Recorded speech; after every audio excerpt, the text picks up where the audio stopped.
away from preparations for the 29th of May inauguration. The military government of Sudan is asking the international community to designate the Rapid Support Forces as a terrorist organization and wants them to be held accountable for the ongoing crisis.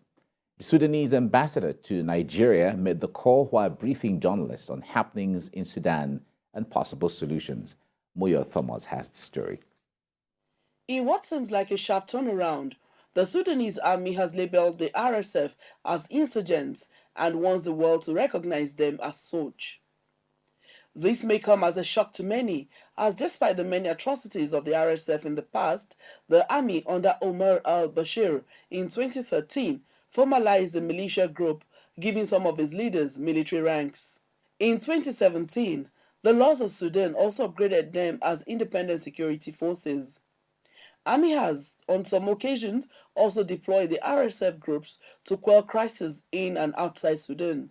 Now that the understanding they once shared has gone sour, the Sudanese Armed Forces says the RSF group is behind the almost 1-month-old crisis in Sudan.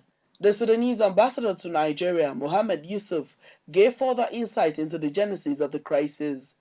The integration of rapid support forces into the army, according to the view of the army, it should be done within 2 years. That 2 years were set for the transitional civilian-led government.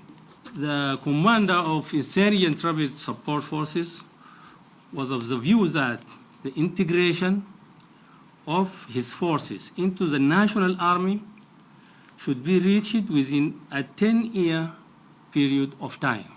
He says efforts by the UN, AU, IGAD, Arab League, OIC to reach a truce has not been respected by the RSF. Sudan has accepted and approved to go to Jeddah, and also the insurgent RSF, they approved, and negotiations are going there. But till now, no official outcome from these negotiations there, and where they did reach, and what points they agreed, and what point of differences yet. He assures that the military government of Sudan is ready to abide by any truce and remains committed to a transition to democracy once the RSF is ready to lay down arms and continue with the reintegration process as planned. The call now is on both factions to consider peace and enthrone democracy for the sake of the over 40 million citizens in Sudan. Moya Thomas, TVC News, Abuja.